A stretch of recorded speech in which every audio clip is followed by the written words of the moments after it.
let's see. Where's Carrie? Oh, Carrie. You can come on up.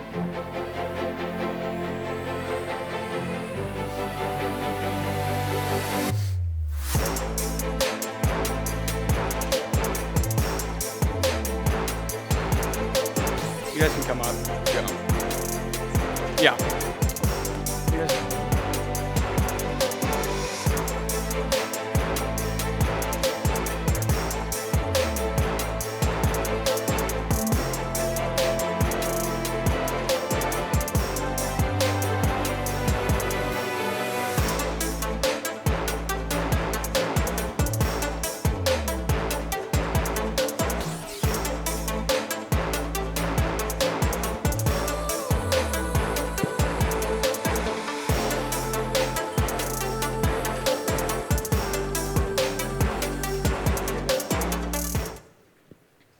That video really has me hype.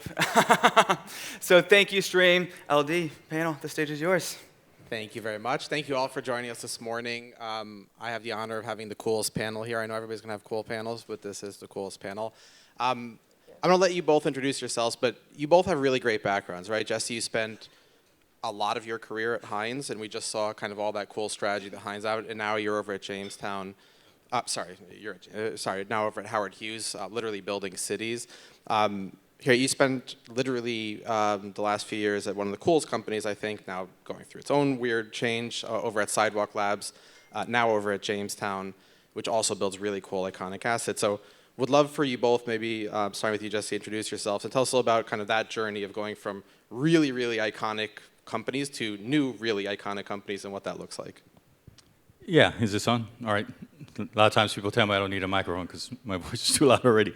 But no, LD, Carrie, pleasure to be here.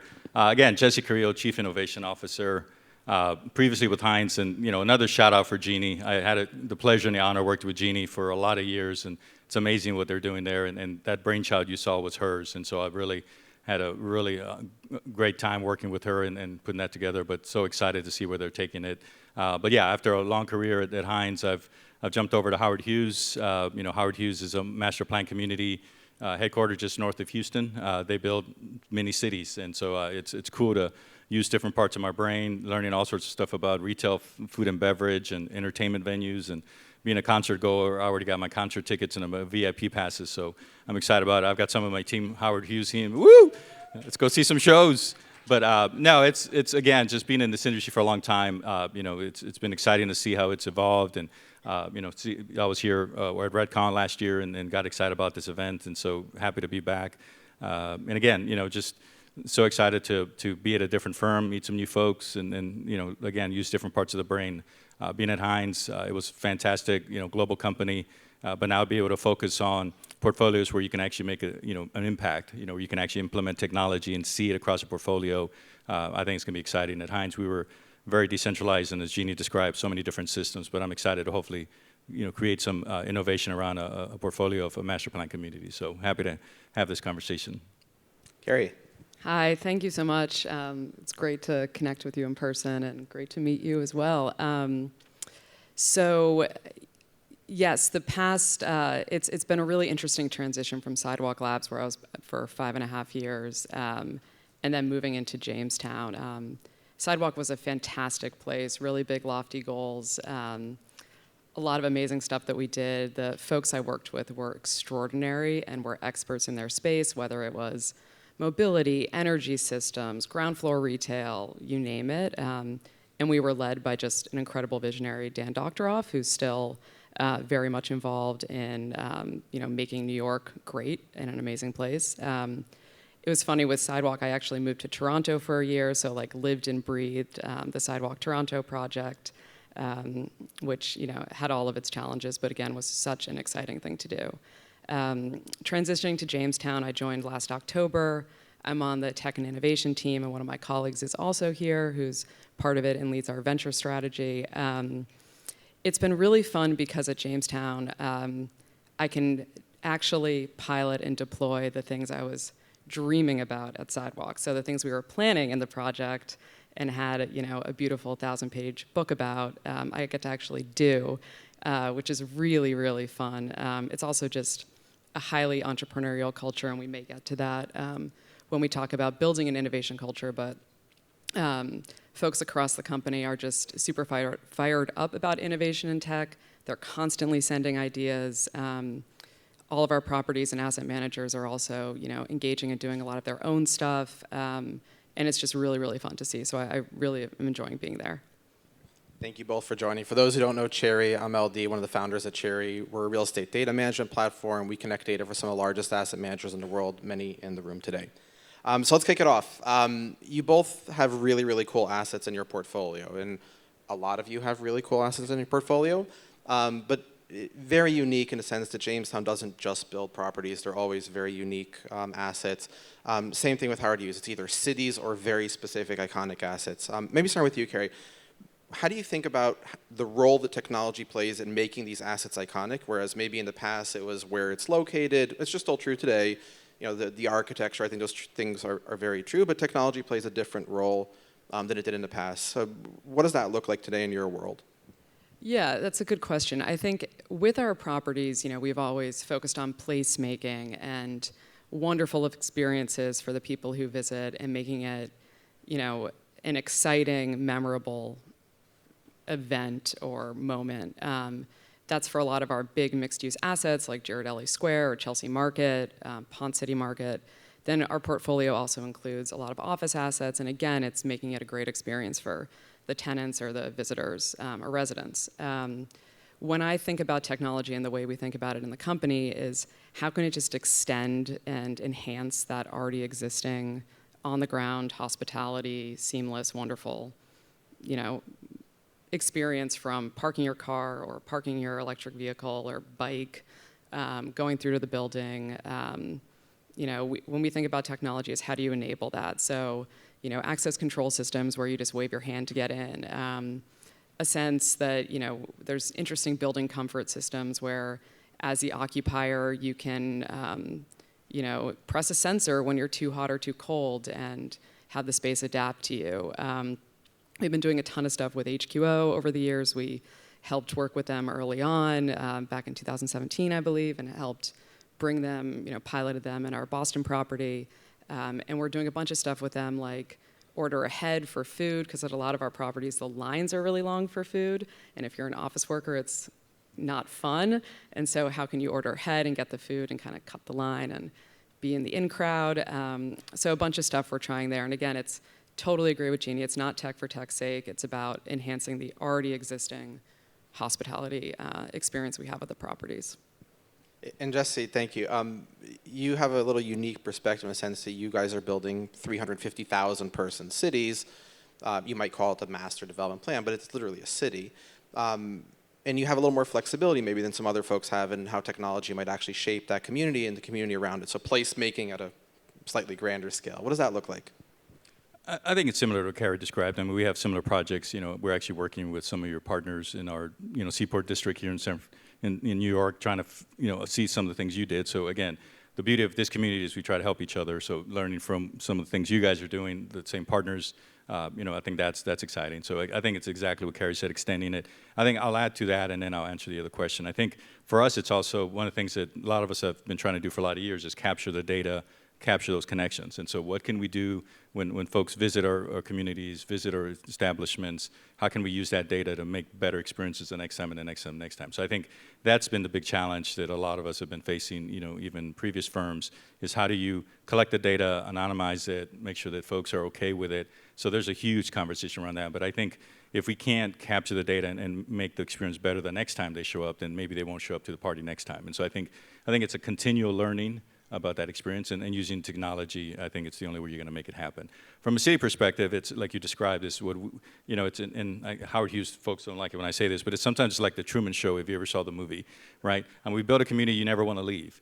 You can live there, you can go to school there, your kids can graduate to high school, they can go to college there, there's hospitals. I mean, it's a city, right? And so we're building these cities, but we also want that frictionless experience. If you live there, the way you get into your house, the way you enter your office building, the way you enter the gym, the YMCA, we want it to feel like it's normal, that you're not having to go different access controls, different logins, and so we're trying to make it look so you just wake up, you wave to your neighbors, you get in your car, you go to work, it feels safe, you come back, and so I think it is kind of funny because I'm a big movie buff, and so it does remind me of the Truman Show. We're trying to make it so cool that you don't want to leave, and so how do we do that and still make it fun? And I think that's the excitement for us, and that's I think what is cool about master plan communities. That we just acquired 37,000 acres outside of Phoenix. We're trying to build the next Scottsdale for it's going to be a 30, 40, 50-year project. So when you start thinking about the things you got to put into it now to make it future in a flexible future in the future,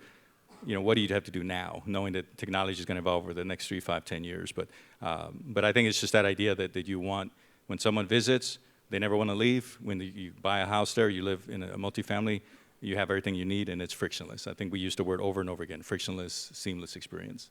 That's really cool. So let's stay on that point for a little while. Jeannie just talked a little about how technology selection is not easy, given that companies come and go. Trying to select winners in early stage is terrifying. Security concerns, compliance concerns, and the point that you just brought up, which is we're not planning for 2 years down the road. We're planning for at least 5, 10, and in your case maybe 30 years down the road, which just makes it really difficult to select technology. How do you think about that type of selection? How do you think about things like build versus buy? How do we not get into that pilot fatigue and only focus on things that really matter? What does that process look like now for you? Well, Howard Hughes is definitely, they went kind of a little extreme where they bought too much, I think, and so, they tried to solve problems with technology, and so what I'm trying to do is rationalize that now coming in. I've always been a big proponent of buy and only build. I'm a programmer coder, so you would think I would want to build everything, but there's so many cool technologies out there now, and like I said, I started coding back in assembly language, COBOL.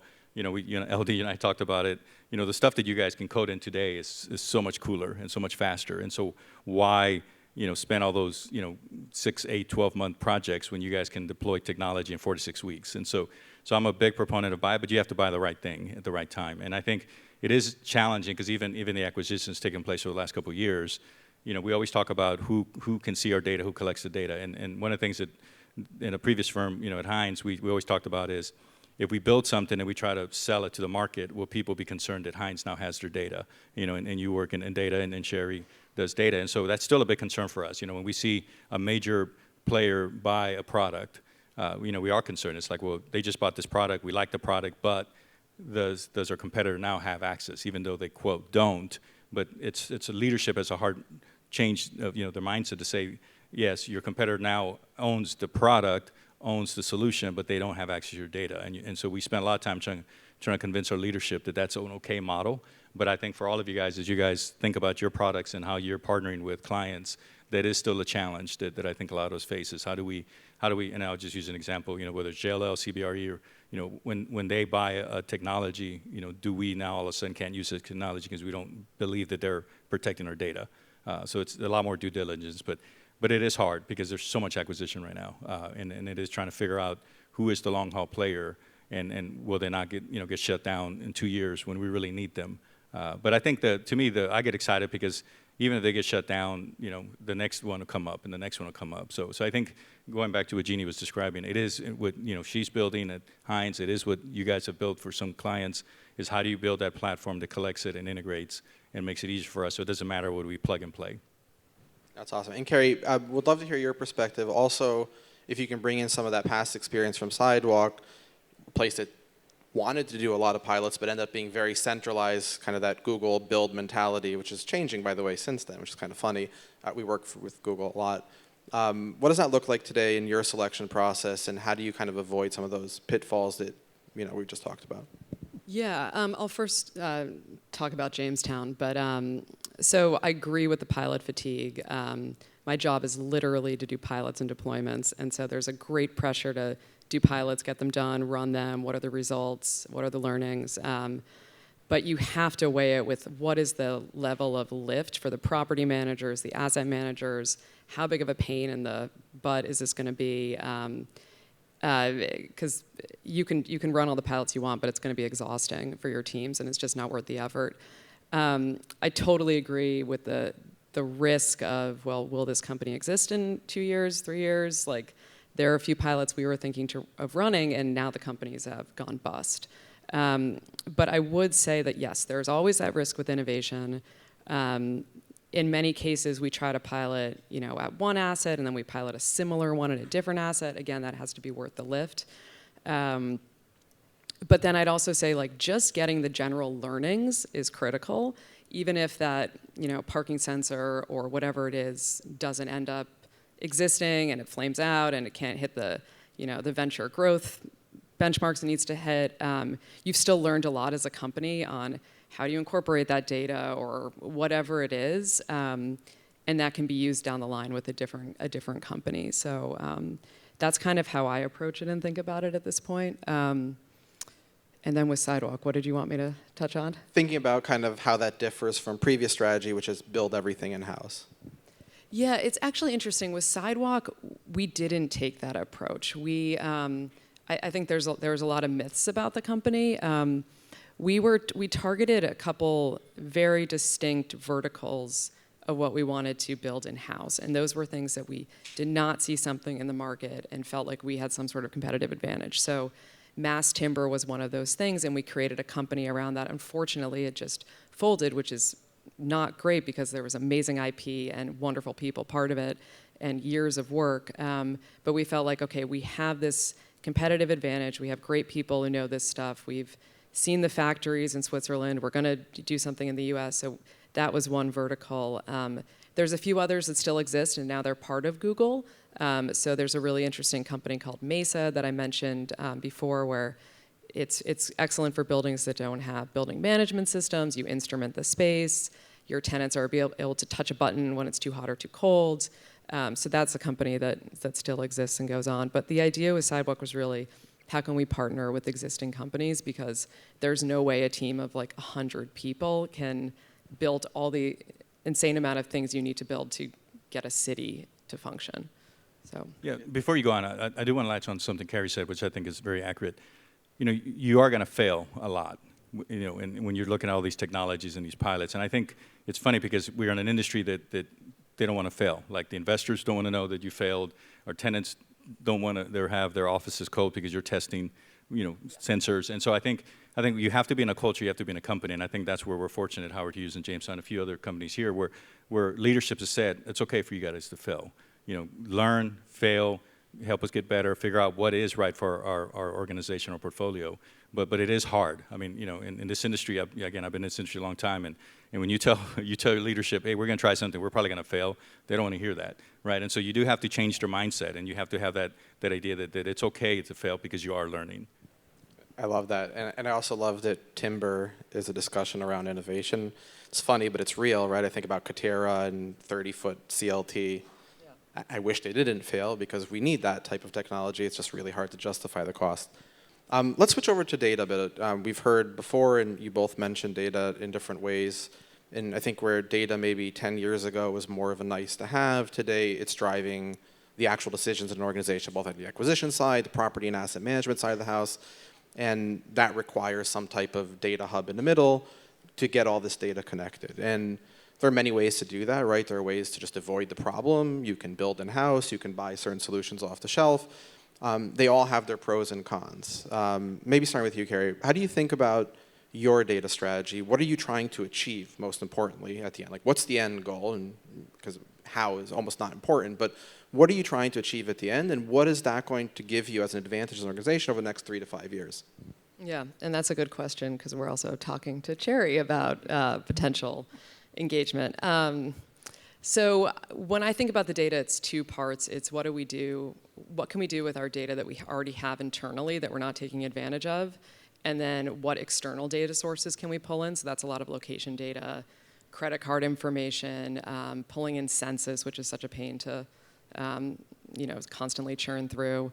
So on the external side, really excited about that. We've formalized our data practice. We're now expanding it to our assets in Europe.